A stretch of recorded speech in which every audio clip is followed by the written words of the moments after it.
The Beatles were big in the Philippines, just like in a lot of countries around the world at that time. So when they landed on July 3, 1966, the group was welcomed warmly by the Filipinos.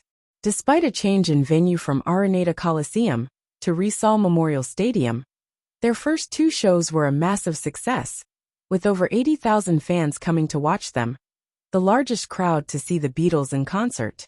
Their problems started, however, when they didn't do a courtesy call to former President Ferdinand Marcos and his wife, Imelda Marcos, in Malacanang Palace. Apparently, the request for a private meeting was previously declined by the Beatles' manager, Brian Epstein, while they were still in Japan, in line with the band's policy regarding being invited to embassies and other functions while on tour. On their final day in the country on July 5, the group was subjected to unkind treatment as they were ready to leave. The hotel staff wouldn't answer their requests, and their security was suddenly pulled out. The Beatles and their group were forced to fend for themselves. They got their own cabs and carried their own luggage to the airport to catch their flight. However, the intimidation from Marcos loyalists made things so much more difficult.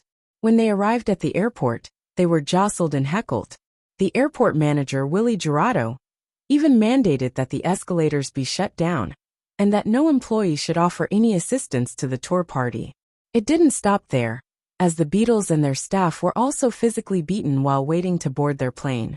Jurado later bragged about punching both John Lennon and Ringo Starr in the face, saying that they deserve it for humiliating the Marcoses. For what it's worth, there were fans who empathized with the Beatles for how they were being treated, but they too were reprimanded by the Marcos loyalists.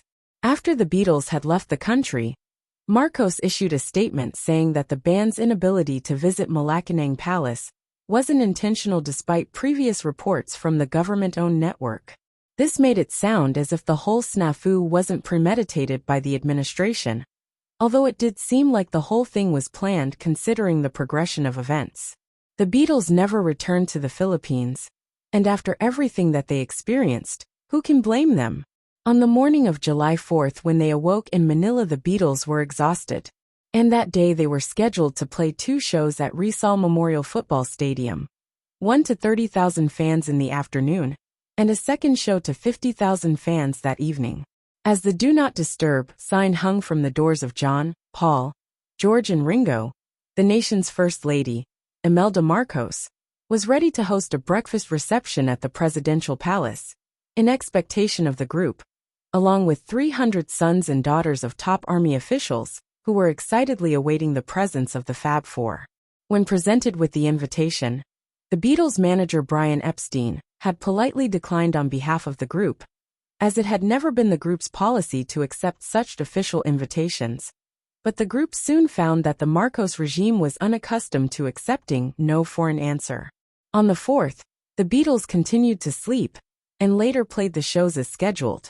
However, the following day, the news of the Beatles' alleged no-show was broadcast on Philippine television and radio, presented by the Marcos-dominated media as a deliberate snub.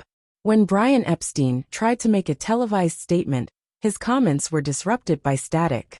Their police protection having suddenly disappeared, the group and their small entourage had to make their way to Manila Airport on their own. At the airport, they were spat at and jostled by a hostile crowd, and Beatles road manager Mal Evans was beaten and kicked. Once the group boarded the plane, Epstein and Evans were ordered off again, Epstein being forced to give the tax authorities £6,800 worth of Philippine peso notes from the Manila shows, and in addition having to sing a tax bond verifying the exchange, before being allowed back on the plane. The Beatles were finally able to leave Manila for New Delhi, via a brief refueling stop in Bangkok, arriving safely back in the UK on July 8 at 6 a.m. After a short press conference, they went their separate ways to enjoy a rare 2 weeks break. They were going to need it. The following month, John Lennon was misquoted as saying his group were bigger than Jesus, and all hell was about to break loose.